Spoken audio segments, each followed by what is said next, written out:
एक बार की बात है, एक गांव में काफ़ी सूखा पड़ जाने के कारण उस गांव की स्थिति काफ़ी ख़राब हो गई थी। उसकी फसल भी कुछ सब नाश हो गई थी और एक किसान बैठकर यह सोच रहा था कि ये क्या हो गया, इस बार बारिश नहीं होगी क्या।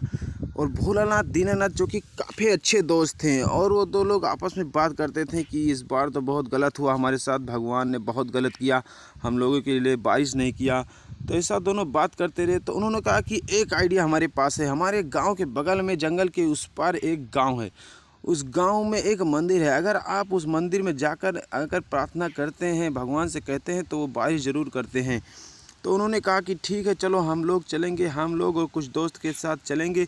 उन्होंने पूरी प्लानिंग बना ली और अगली ही सुबह जैसे हुआ और वो मंदिर के लिए रवाना हो गए। उसमें उनके 4 दोस्त थे और 2 घोड़े थे। काफ़ी अच्छे से वो जा रहे थे और जाते जाते जाते उनको सूरज भी ढल गया और शाम होने लगी। शाम होते होते उन्हें एक जंगल से जाकर गुजरना पड़ता था। और जैसे जंगल में अटे तो उनको, जो इनका एक दोस्त था दीनानाथ, वो काफ़ी डरा हुआ हुआ था और वो सोच ही रहा था कहीं जंगल में भूत तो नहीं है, कहीं कुछ जानवर तो हमें नहीं खा जाएगा। वो मौत से काफ़ी डरता था। दीनानाथ ने कहा कुछ ऐसी बात नहीं है यार, जंगल है, इसमें कुछ नहीं रहता, भूत वूत कुछ नहीं होता। उसके बाद उन लोगों ने काफ़ी उस व्यक्ति को समझाया कि कुछ ऐसा नहीं है, जंगल में कुछ नहीं भूत वूत रहता। और उन्होंने धीरे धीरे आगे बढ़ दिया और जैसे ही आगे बढ़ा उनको एक आवाज़ सुनाई दी। काफ़ी ही आहट सी आवाज़ थी, जैसे कोई भूत की आवाज़ हो। वो चारों ने फिर दीनानाथ ने कहा कुछ ऐसी आवाज़ नहीं है, भूत नहीं होते, तुम लोग फालतू में डर रहे हो। दीनानाथ काफ़ी उन लोगों को समझाता और वो धीमे चल दिए। जैसे चलते गए उनके पत्थर के ऊपर से उनका पहिया चढ़ गया और वो लोग काफ़ी डर गए। फिर दीनानाथ कहने लगा, मैंने कहा था ना भूत ने हम पर हमला कर दिया, आपने नहीं देखा, मैंने देखा था, भूत ऐसे हमला करते हैं, हमको दिखता नहीं। फिर दीनानाथ ने कहा कि हमारे ऊपर एक पत्थर आ गया था, हमारे चक्का के ऊपर, और उन्होंने हमको हल्का दिया। फिर उन्होंने उसकी बात मान ली और धीमे धीमे पहाड़ के बगल से चल दिया। और जैसे चलते गए उनके ऊपर एक बड़ा सा पत्थर आकर गिरता है और गाड़ी पर। फिर दीनानाथ काफ़ी घबरा जाता है। तो उसने कहता है कि देखो, मैंने कहा था ना कि भूत ऐसे हमला करते हैं, बिना देखे हमला करते हैं। मुझे तो अपनी जान का खतरा लग रहा है, मुझे बहुत डर लग रहा है, कृपया मुझे लौटा ले चलो घर। दीनानाथ कहता है यार तुम बेवकूफ़ वाली बात क्यों करते हो, भूत वूत कुछ नहीं होता, ये सब मजाक है, ऐसा कुछ होता नहीं ज़िंदगी में। और वो अपने रास्ते को बढ़ देते हैं और जैसे वो अपने बढ़ते जाते हैं उन्हें जल्दी से एक सियार दिखाई देता है जो काफ़ी ही खतरनाक था। दीनानाथ ने कहा, मैंने कहा था ना कि तुम गुहार मत लगाओ, जोर मत लगाओ, देखो मैंने कहा था ना जंगली जानवर हम लोगों को खा जाएगा, हमें जंगली जानवर मिल गया। और वो चारों मिलकर अजीब अजीब सी हरकत करके आवाज़ निकालने लगे और वो चारों के आवाज़ के हुनर की वजह से वो सियार काफ़ी दहक गया। उसने समझ नहीं पाया किस आदमी की आवाज़ है, किस जानवर की आवाज़ है, और वो सियार वहाँ से भाग गया। और वो चारों आपस में काफ़ी खुश थे। उसने कहा कि मैंने एक मुसीबत तो टाल ही दिया, इस जानवर को तो भगा ही दिया। और वो लोग चलते गए और जैसे एक जगह ऐसा है जहाँ गांव के पास पहुँचने वाले थे, उन्हें बारिश होने लगी और वो बारिश से काफ़ी खुश थे। लेकिन कुछ देर बाद ही उनके ऊपर एक बिजली की कड़क गिरती है जिससे वो लोग काफ़ी घबरा जाते हैं कि उसने सोचा नहीं था कि यहाँ एक बिजली ऐसी कड़क गिरेगी। वो लोग इतने घबरा गए थे, कह रहे थे कि भगवान ने आज हम लोगों को एक ना एक लोग को मरना ही पड़ेगा, क्योंकि हम लोगों ने इतनी मुसीबत की बला झेली, कहीं वहाँ हमारी जान को जंगल से आके खतरा, कहीं यहाँ से खतरा। तो दीन बंधु ने कहा कि ऐसे कुछ नहीं। वो लोग आगे बढ़ गए और जैसे ही वो लोग आगे बढ़े फिर एक बिजली की कड़क उनके सामने गिरी। फिर घोड़े लोग रुक गए। फिर वो लोग चारों लोग सोचने लगे आज तो कोई ना कोई ज़रूर मरेगा हम चारों में से। ऐसा बोलकर वो लोग काफ़ी दुखी हो गए कि हम दोस्त में से कोई एक दोस्त अगर चला गया तो समझ लो हम पर कैसा बीत रहा होगा। तो ये लोग काफ़ी ऐसे आपस में ऐसे बात करने लगे। आपस में वो लोग काफ़ी दुखी होने लगे। ऐसे काफ़ी दुखी होने के साथ साथ उन्होंने कहा मैं गांव में क्या जवाब दूंगा अगर कोई किसी को कुछ हो गया। तो उन्होंने कहा कुछ देर ऐसे रुके रहो, गाड़ी मत बढ़ाओ शायद। और जैसे ही गिरे रहे उनके बगल में बिजली आकर गिरी। वो लोग काफ़ी हदंक गए। अब उनका दिल धड़कना शुरू कर दिया कि आज तो कोई ना कोई पक्का मरेगा। ऐसे में ये लोग चारों काफ़ी उदास थे तो इन्होंने एक गेम खेलना शुरू कर दिया। इन्होंने कहा जो हमारे पास में एक पेड़ है, अगर कोई जो उस पेड़ को छूकर हमारे पास चला आ जाएगा समझ लो भगवान ने उनकी जान बख्श दी है। और हम चारों में से कोई एक पनौती ज़रूर है जो हम लोगों को मरवाने की कोशिश। ये पेड़ है, इस पेड़ को जो छू के इस ठेले के पास पहले आएगा समझ लो वो बच जाएगा। तो इन चारों ने एक गेम खेलना शुरू कर दिया कि जो पनौती है वही मरेगा, हम 3-4 लोग कैसे, हम काहे मरे। तो सबसे पहले बारी आती है उन चारों में से एक बूढ़ बुजुर्ग की बात आती है।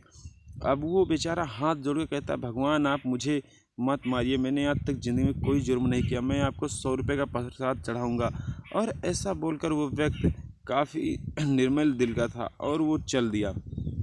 और इत्तेफाक से जैसे उसने पेड़ छुआ, इसका कुछ नहीं हुआ और वो वापस उसी ठेला के पास चला गया। अब बारी थी दूसरे नंबर वाले की। तो उसने कहा, मैंने कुछ नहीं कहा, मैंने कहा भगवान मुझे पास कर दो, मैं 100 रुपये का आपको प्रसाद चढ़ाऊँगा। और उन्होंने पूरी बात दूसरे वाले को बताई और दूसरे वाले ने भी यही बात कही। जैसे ही वो हाथ जोड़कर कहने लगा, भगवान मैं 200 रुपये का प्रसाद चढ़ाऊँगा, आप मुझे कृपया करके मुझे पास कर दीजिए। और वो जैसे ही पेड़ को छुआ, भगवान ने उसको भी पास कर दिया। अब वो काफ़ी खुशी आकर वहाँ पर उन लोगों को बताने लगा कि भगवान ने मुझे भी पास कर दिया, आप देखो तुम दोनों में से कोई ना कोई एक पनौती है जिसकी वजह से हम चारों लोगों की जान चली जाती। अब बारी थी दीनानाथ, जो काफ़ी डरपोक था, अपनी मौत से काफ़ी डरता था। अब ये सोचने लगा क्यों ना मैं भोलानाथ को भेजूं सबसे पहले। तो लोगों ने कहा नहीं, गेम जिस तरीके से शुरू हुआ गेम उसी तरीके से चलेगा। अब ये बेचारा डरते डरते हाथ जोड़कर कहा, भगवान मैं 500 का प्रसाद चढ़ाऊँगा, आप मुझे कृपया पास कर दीजिए, मैंने आज तक कोई गलती नहीं किया है, मैंने आज तक कुछ नहीं किया। और वो चलते गया और जैसे ही उसने पेड़ को टच किया, इत्तेफाक से उसको भी कुछ नहीं हुआ और वो ठेला के पास चलकर काफ़ी खुश होने लगा और उन लोगों को बताने लगा। अब आखिरी बारी थी एकदम निर्मल ईमानदार आदमी की, दीनानाथ की बारी थी। और वो व्यक्ति काफ़ी खुश था और वो बहुत ही नेक, ईमानदार और उदास रहता था। उसने सोचा इन लोगों ने ये बोला। अब वो बेचारा हाथ जोड़कर वहाँ से चल दिया। जैसे ही पेड़ के पास अटा, उसने हाथ जोड़कर कहा, भगवान आप हमें मार दीजिए लेकिन इन तीनों को इनके घर पर सही सलामत भेज दीजिए, क्योंकि अगर मुझे कुछ हो गया तो मुझे नहीं दिक्कत है, अगर इन लोगों को कुछ हो गया तो इनके माँ बाप मुझे ही मारेंगे। तो कृपया करके आप इन्हें इनके घर भेज दीजिए, इनके सही सलामत इनके घर भेज दीजिए, नहीं तो अगर मैं अकेले घर पर गया तो ये गांव वाले क्या क्या सोचेंगे कि इनके साथ गया था, कहीं ने उन्हें मरवा नहीं दिया। ऐसे कहकर वो व्यक्ति फिर आकर पेड़ से जैसे ही उसने ऐसे हाथ जोड़ा ही नहीं, एक बिजली आकर उनके ठेले के पास गिरी और वो तीनों की मृत्यु तुरंत उन तीनों की मृत्यु हो गई। दीनानाथ काफ़ी दुखी होने लगा। उसने कहा कि भगवान ये क्या कर दिया, मैंने तो कुछ और कहा था, आपने कुछ और कर दिया, तो यही कुछ और कर दिया। अब दीनानाथ देखकर काफ़ी दुखी होने लगा। ये सोचने लगा कि ऐसा क्या बोला मैंने जो भगवान ने इन तीनों को ही उठा लिया। अब ये सोचने लगा, काफ़ी उदास था कि गांव वालों को अब क्या जवाब दूंगा, क्या कहूँगा। तो ऐसे सोचते इन्होंने कहा कि बताओ इनके माँ बाप को क्या जवाब दूंगा, वो लोग मुझे ही कहेंगे। और उसने हाथ जोड़कर भगवान से विनती किया, भगवान इनको इनकी जीव वापस लौटा दो, मुझे मार दो लेकिन इन सबको वापस लौटा दो, वरना मैं गांव में क्या जवाब दूंगा कि उन लोग मेरे साथ ही गए थे, ऐसा क्या किया मैंने उन तीनों के साथ। भगवान ने उन तीनों को तुरंत ही लौटा दिया और वो तीनों ने हाथ जोड़कर दीनबंधु को नमस्ते किया, कहा आप तो मेरे भगवान समान हो, आप ही हमारे सब कुछ हो, आप ही हमारे, कोई इसमें पनौती नहीं। और वो तीनों घर की ओर सीधा चल दिए। और वो जैसे ही गांव के पास अटे ही थे, तीनों ने अलर्ट कर दिया कि मैं दीनबंधु की अपनी 1-1 एकड़ ज़मीन दूंगा। और तीनों ने अलर्ट कर दिया कि मैंने दीनबंधु को मैं 1 एकड़ दूंगा। तीनों ने 1-1 एकड़ ज़मीन दिया और दीनबंधु ने उन 1-1 एकड़ ज़मीनों को उन गरीब आदमियों में बांट दिया। पूरे गांव में जितने गरीब आदमी थे उन 3-3 एकड़ों को उसमें बांट दिया। तो भगवान ऐसे आदमी से खुश रहता है जो ईमानदार, जो गरीब की सुने, ऐसे आदमी से खुश रहता है।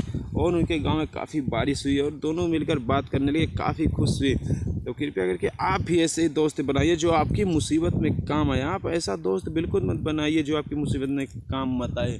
वो सिर्फ अगर आपसे काम निकाल रहा है तो ऐसा दोस्त मत बनाए। मैं नहीं कहता कि हर दोस्त गद्दार होता है, लेकिन कुछ ना कुछ दोस्त ज़रूर गद्दार निकलते हैं, ये मुझे पता है। हर आदमी के साथ होता है कि हर कोई ना कोई दोस्त उनका यूज करता है, और अगर आप ऐसे जान गए आपको यूज करता है तो आप उस दोस्त का साथ छोड़ दीजिए, क्योंकि दोस्ती करिए तो ज़िंदगी भर के तय करिए, नहीं तो ना करिए। गाइस लोग, अगर दोस्ती अच्छी लगी हो तो वीडियो को लाइक, चैनल को सब्सक्राइब जरूर करिए।